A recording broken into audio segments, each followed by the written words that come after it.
श्रोता प्रेमियों, मैं राम सागर शास्त्री आप लोगों के समक्ष रखने जा रहा हूं एक प्रसंग, हरदौल चरित्र। देखिए कि ओरछा नगर में किसी समय नृपवीर सिंह का शासन था। रहती थी प्रजा प्रसन्न सभी, इतना सुंदर संचालन था। ओरछा नगर में महाराज वीर सिंह का शासन था। वीर सिंह धर्मनिष्ठ, प्रजाभक्त और न्यायी राजा था। उसके शासन काल में प्रजा बड़ी प्रसन्न थी। वीर सिंह की रानी बड़ी सुंदर, सुशील और पतिव्रता थी, जिसका नाम देव कुमारी था। कि पट रानी का पद पाकर भी पति पर बलिहारी जाती थी। वह फूलों की सैया वाली सेवा में समय बिताती थी। रानी देव कुमारी मन वाणी कर्म से आठों पहर अपने पति की सेवा करती थी। कालांतर में देव कुमार से 3 संतानों का जन्म हुआ। कि पुत्र 2 एक सुता प्यारी, इन तीनों को छोड़ सिधारी सुरपुर महतारी। तीनों बच्चे छोटे छोटे थे, तभी माता का देहांत हो गया। सबसे बड़े पुत्र का नाम जुझार सिंह था। उससे छोटी एक पुत्री थी, जिसका नाम कुंजावती था। सबसे छोटे पुत्र का नाम हरदौल था। कि बड़ा जुझार सिंह बलदाई, छोटा था हरदौल बहन थी कुंजावती भाई। राजा वीर सिंह ने देखा जुझार सिंह बड़ा हो गया है, आज तो इसका विवाह करना चाहिए। कि पुत्र की रची सगाई है, सुमुख सुलोचनी बाम महल में नारी आई है। राजा ने बड़े पुत्र का विवाह चंपावती के साथ कर दिया। आज चंपावती सी पत्नी को पाकर जुझार सिंह बड़ा प्रसन्न हुआ। शुभ दिन शुभ मुहूर्त में राजा वीर सिंह ने बड़े पुत्र का राज तिलक कर दिया और कहा, बेटा प्रजा की पुत्र के समान रक्षा करना। कि जा सुराज प्रिय प्रजा दुखारी, असो नृप अवश्य नरक अधिकारी। जिस राजा के राज्य में प्रजा दुखी रहती है, वह राजा नरकगामी होता है। जुझार सिंह ओरछा नगर की देखभाल करने लगे। धीरे धीरे कुंजावती विवाह के योग्य हो गई। कि मन में चिंता लगी भई जब कुंजावती स्यानी, करूं सुता का ब्याह भूप ने यह मन में ठानी। राजा वीर सिंह ने देखा पुत्री विवाह के योग्य हो गई है। राजा ने दतियागढ़ में उसका विवाह कर दिया। कि सुता के पीले हाथ किए, फिर कुछ दिन के बाद भूप काफी बीमार हुए। कुंजावती का विवाह करने के बाद राजा वीर सिंह काफी बीमार हो गए। उन्हें ऐसा महसूस होने लगा कि अब मैं बचूंगा नहीं। कि लड़ी सांसों की टूट रही, चलना दूभर हुआ, जियन की आशा छूट गई। राजा ने आज अपने पास जुझार सिंह और बहू चंपावती को बुलाया और उन्हें समझाया कि बहू बेटा को बुलवा के वीर सिंह महिपाल बचन यों बोले समझा के। वीर सिंह ने कहा, अब मेरा आखिरी वक्त है, हरदौल सबसे छोटा है, तुम दोनों उसका पालन पोषण करना कि कुंवर हरदौल सौंपता हूँ, रखना इसका ख्याल भार यह सर पे रखता हूँ, इसकी देखभाल करना तुम्हारी जिम्मेदारी है। आज इतना कहकर वीर सिंह ने अपने प्राणों को छोड़ दिया। अब तो महल में हाहाकार मच गया। भूप का मृतक कर्म करने के बाद चंपावती अपना पुत्र समझकर हरदौल की देखरेख करने लगी। जुझार सिंह भी हरदौल से बहुत प्रेम करता था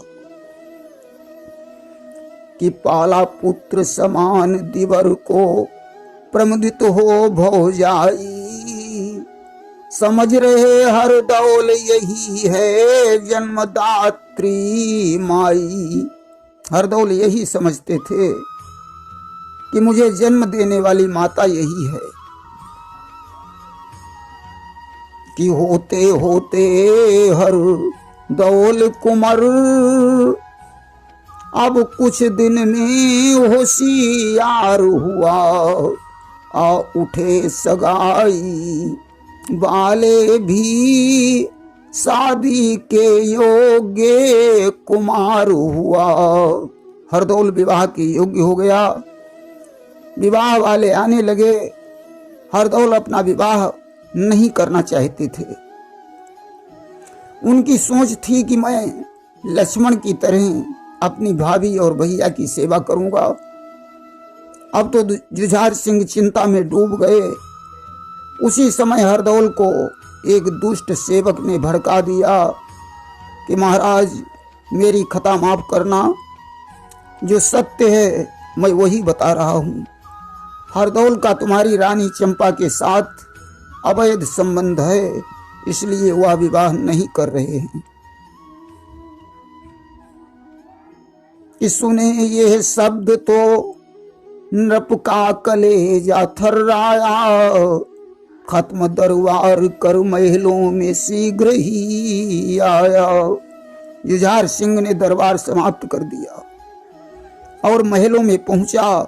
आज रानी ने देखा राजा बड़ा गुस्से में है।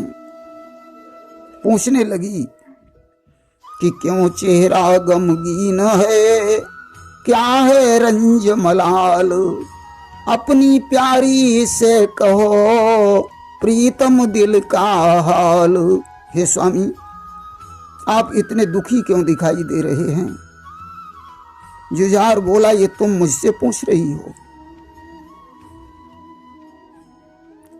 कि शादी की बातें सुन सुनकर खुशियां सब लोग मनाते हैं, कारण क्या है हरदौल कुंवर शादी को शीश हिलाते हैं? अरे शादी का नाम सुनकर तो लोग बड़े प्रसन्न होते हैं। क्या कारण है जो हरदौल शादी नहीं करना चाहता है? कि तू सदा पक्ष लेगी उसका, कारण वह तुझको प्यारा है। अंदर से नाता और बना, बाहर से और नजारा है। तू हरदौल के पक्ष में है कि वह शादी न करे। कारण यह है कि तेरा हरदौल से अवैध संबंध है, कि कुछ है अवैध संबंध तेरा, इस कारण दया बिचारी है। जग की नजरों में भाई है, लेकिन तू उसकी नारी है। संसार की नजर में तो तू भाभी है, परंतु अंदर से पति पत्नी का संबंध है। आज उसने हाथ में कोड़ा उठाया और कहा कि चंपावती रानी को उसने कोड़ा लेकर धमकाया है, देखिला जहर उस देवर को ऐसा आदेश गहाया है। जुझार सिंह ने कहा, रानी अगर तुम्हें अपनी जान प्यारी है तो भोजन में जहर मिलाकर हरदौल को खिला दो। रानी मजबूर हो गई कि पत्थर की छाती करी हो मन में लाचार, देवर को देना जहर लिया हृदय में धार। आज बेचारी चंपा ने पुत्र के समान हरदौल को जहर देना स्वीकार कर लिया। आंखों से आंसू बह रहे हैं, भोजन बना रही है, परमात्मा से प्रार्थना कर रही है, हे प्रभु मुझे माफ करना, जिस बच्चे को मैंने पुत्र के समान पाला है आज मैं उसे जहर देने जा रही हूं। आज जुझार सिंह ने भोजन में जहर मिलवा दिया और कहा, हरदौल के लिए पत्र लिखो कि तुम्हारी भाभी तुम्हें भोजन के लिए बुला रही है। चंपा को पत्र लिखना पड़ा। पत्र आंसुओं से भीग गया। जैसे तैसे पत्र बांदी को पकड़ाया। कि विवश चंपा ने फिर बांदी से पत्र भेजा है, कहीं सागर की आयो वज्र का कलेजा है।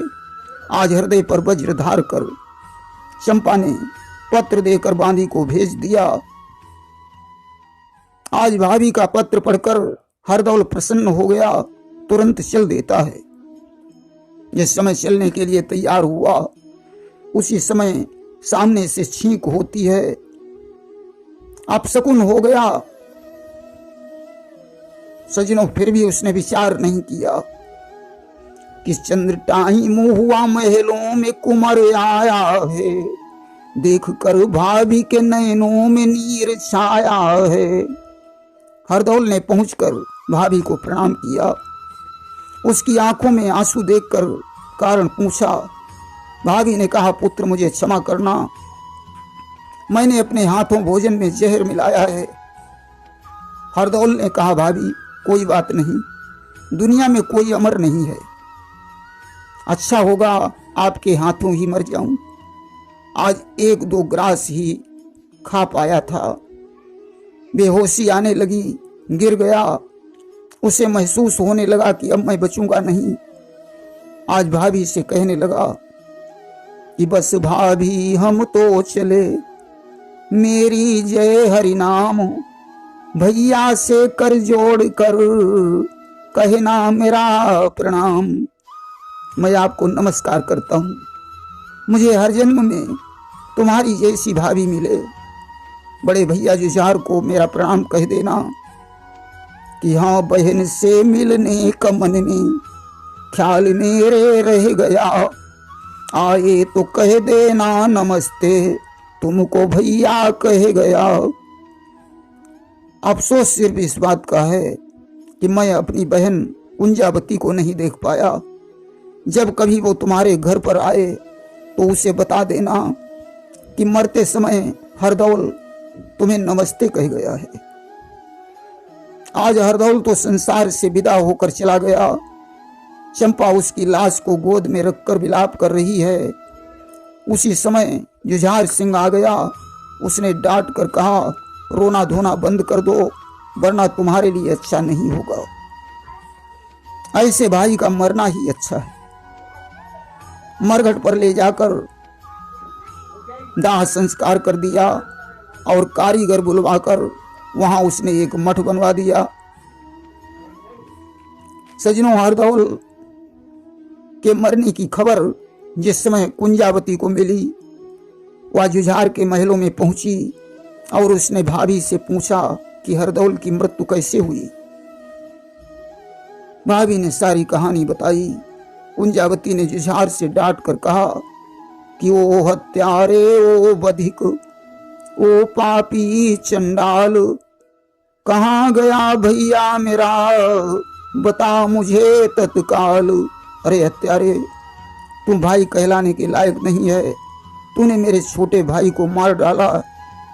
जुझार सिंह ने सोटी पकड़कर कुंजावती को महल से निकाल दिया।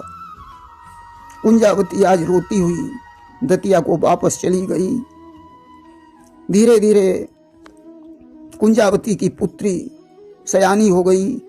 उसके विवाह का दिन निश्चित हो गया। आज भात का न्योता देने के लिए बेचारी जुझार सिंह के पास गई। जुझार ने कहा, तेरा असली भाई तो हरदौल था, उसी के पास जा, वही भात पहना सकता है, मैं तेरा भाई नहीं हूं। आज अपमानित होकर कुंजावती मरघट पर पहुंची। मटिया के सामने खड़ी होकर विलाप करने लगी कि माँ जाए भैया मेरे, दर्शन दीजे मोई, तेरे बिन हरदौल अबो दिल को चैन न होई। हे भैया हरदौल, मुझे दर्शन दो, अन्यथा मैं तुम्हारे थान पर अपना प्राणांत कर दूंगी। कि आहीं भरेंगे, सिकवा करेंगे, प्राण तजेंगे हम, थान पे तेरे बिरन, थान पे तेरे बिरन। अश्रु बहेंगे, चुप न रहेंगे, गम न सहेंगे हम, थान पे तेरे बिरन, थान पे तेरे बिरन। कि देख तमाशा जग का मैंने सारा लिया, भैया तेरी बाहों का सहारा लिया। भात का न्योता देने तुझको आई हूं मैं, शादी की खुशियां दिल में लाई हूं मैं। ब्याह सुता का परसों होगा, न्योता देते हम, थान पे तेरे बिरन, थान पे तेरे बिरन। आज कुंजावती की पुकार सुनकर थान से आवाज आई कि बहन जाओ भवन, मैं भी अवश्य आऊंगा, ब्याह के रोज तुम्हें भात मैं पिन्हाऊंगा। हे बहन, चिंता मत करो, मैं तुम्हें वचन देता हूँ, भात पहनाने के लिए मैं जरूर आऊंगा। कुंजावती वापस चली गई। इधर हरदौल ने एक मित्र सेठ को सपना दिया कि पश्चिम दिशा में जो सूखा तालाब पड़ा हुआ है उसमें खजाना गड़ा है, उसे खुदवाकर तुम मेरी बहन कुंजावती को भात पहना देना। सेठ ने वैसा ही किया। कुंजावती ने कहा, नहीं, मैं तब तक भात नहीं पहनूंगी जब तक हरदौल नहीं पहनाएंगे। कि भात कुंजान नहीं उसके हाथ से पहना, तभी हरदौल की आवाज आई है बहना। मैं तो मौजूद हूँ खंभे की ओट देख जरा, पहन ले भात तू सन्मुख ही हूँ मैं तेरे खड़ा। उसी समय आवाज आई, बहन भात पहन लो, मैं तुम्हारे सामने ही हूँ। कुंजावती को आज खंभे में भैया नजर आने लगा। खंभे से जाकर लिपट गई। अब तो विवाह संपन्न हो गया। कलेवा के समय वर ने प्रतिज्ञा ले ली कि जब तक मामा हरदौल कलेवा नहीं खिलाएंगे तब तक हम किसी के हाथ से कुछ नहीं खाएंगे। अब तो बड़ी समस्या बन गई। आज तो हुआ क्या कि 5 मुहर दे बनिज जमाई को, मुस्काया वह रंग भीना। अब तो भोजन करो ये कह के चले अपना मार्ग लीना। हरदौल ने 5 स्वर्ण मुद्राएं भनिज दामाद को प्रदान की और कहा, भोजन करो। इसके बाद उनकी छाया अंतर्ध्यान हो गई। आज बड़ी प्रसन्नता पूर्वक कुंजावती की पुत्री की विदाई हुई। प्रेम से बोलिए वृंदावन बिहारी लाल की जय।